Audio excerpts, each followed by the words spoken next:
C'est pas parce que les choses sont difficiles que nous n'osons pas passer à l'action. C'est parce que nous n'osons pas passer à l'action que les choses sont difficiles. Pourquoi nous n'osons pas passer à l'action? Parce que nous manquons de la confiance en soi. Mais justement, c'est quoi la confiance en soi? La confiance en soi est l'état d'une personne à ne pas douter d'elle-même. La conviction d'avoir la capacité de pouvoir faire quelque chose et l'audace de passer à l'action.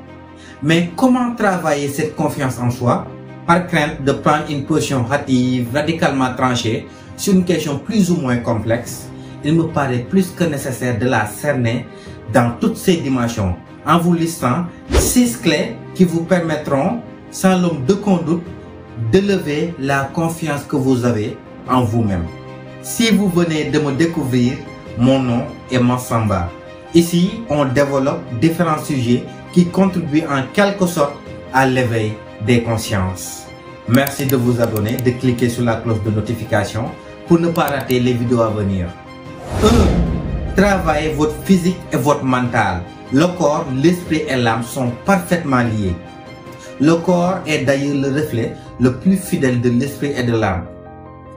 Tout changement sur l'un va affecter l'autre, littéralement.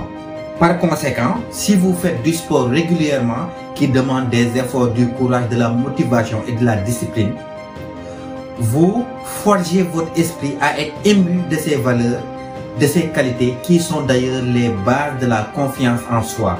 Par là, vous devrez comprendre que le sport rend optimal vos énergies, votre santé et augmente considérablement la confiance que vous avez en vous-même. Il est aussi très important de travailler son état d'esprit.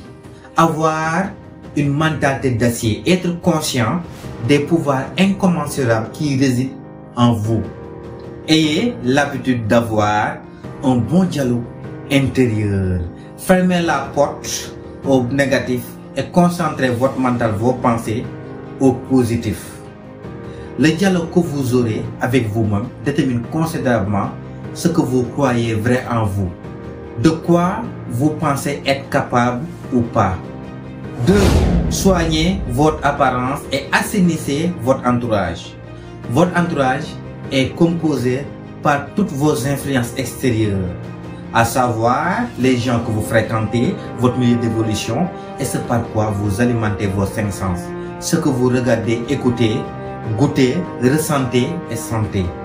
Les personnes que vous fréquentez vous influencent consciemment ou inconsciemment. Cette influence est plus énergétique, spirituelle que physique. C'est pour cela, Jim Rohn avait dit, nous sommes la moyenne des 5 personnes qui nous entourent. Si vous vous accompagnez avec des personnes qui ont une faible confiance en elles-mêmes, croyez-moi, votre confiance propre ne sera pas épargnée. Elle connaîtra une chute considérable.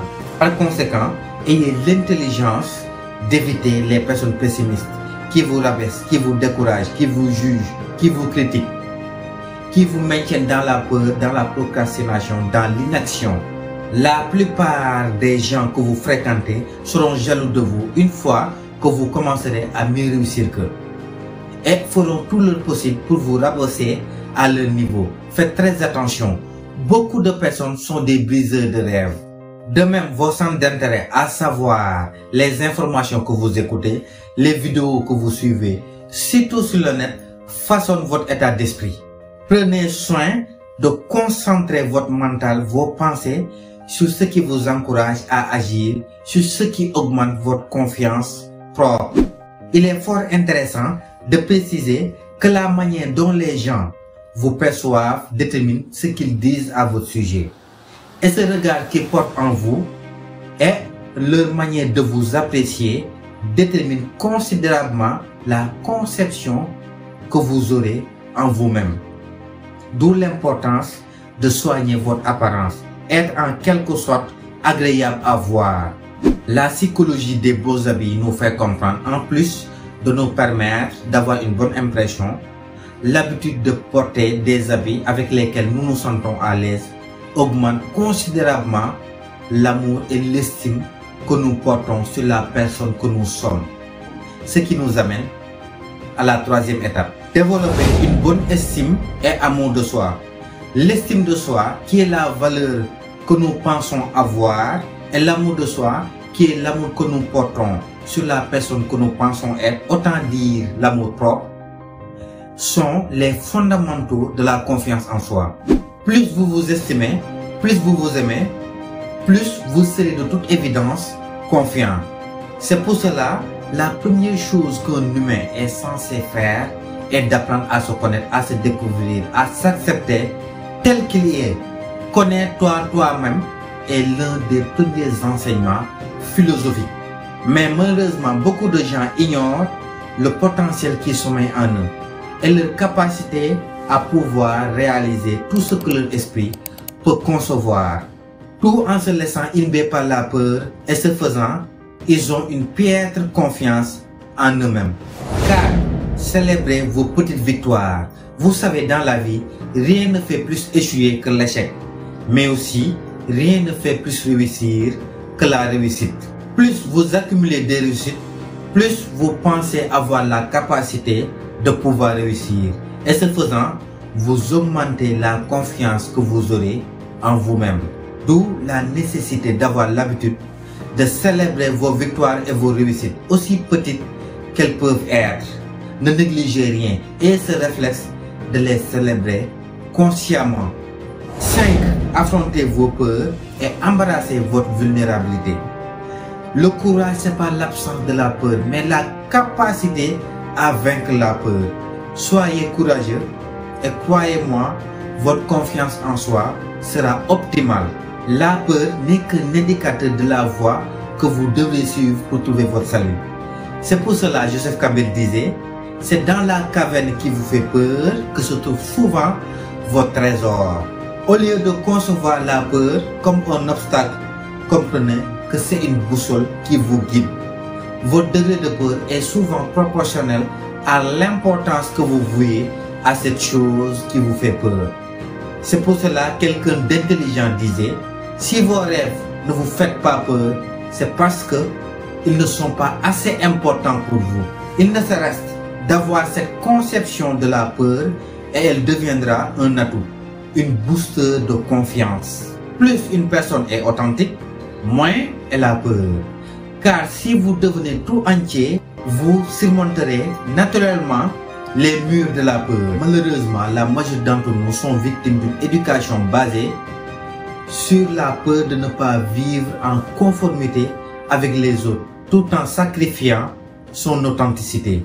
Ils portent des masques pour répondre aux attentes de leur famille, de leurs proches, de la société, ignorant que s'ils avaient éliminé ces masques pour épouser leur vraie nature, ils n'auront plus presque peur de rien. Et ce faisant, ils vont augmenter la confiance qu'ils ont en eux-mêmes. 6. Faites quelque chose qui vous passionne. Beaucoup de gens disent qu'ils manquent de motivation. Mais en réalité, ce n'est pas une question de manque de motivation, mais plutôt de ne pas être passionné par ce qu'ils font. Si vous êtes vraiment passionné par ce que vous faites, la motivation et l'enthousiasme seront naturellement là. Ils seront tellement forts qu'ils ne laisseront aucune place à la peur qui est le premier ennemi de la confiance en soi. Donc, faites ce que vous aimez réellement et la confiance en soi sera votre fidèle ami. Comprenez que ce que vous obtiendrez de la vie dépendra inéluctablement de ce que vous pensez être vrai en vous. Il est plus important d'avoir de la confiance en soi que d'être talentueux. Parce que même si vous n'avez pas de talent, si vous avez de la confiance, vous pouvez faire des exploits inattendus. Car la chance sourit souvent aux audacieux. Par contre, si vous n'avez pas de la confiance en soi, quel que soit votre talent, elle sera juste une gâchis. Car vous n'oserez pas passer à l'action. Et vous n'êtes pas sans savoir, sans action, il n'y aura jamais un résultat. Mais, force est de préciser, si vous êtes talentueux, en plus d'avoir de la confiance en vous-même, vous serez juste inarrêtable. La confiance en soi représente pour votre épanouissement ce que l'eau représente pour les poissons. N'oubliez jamais ça. Allez, n'oubliez surtout pas de vous abonner. Je vous donne rendez-vous à la semaine prochaine pour une toute nouvelle vidéo.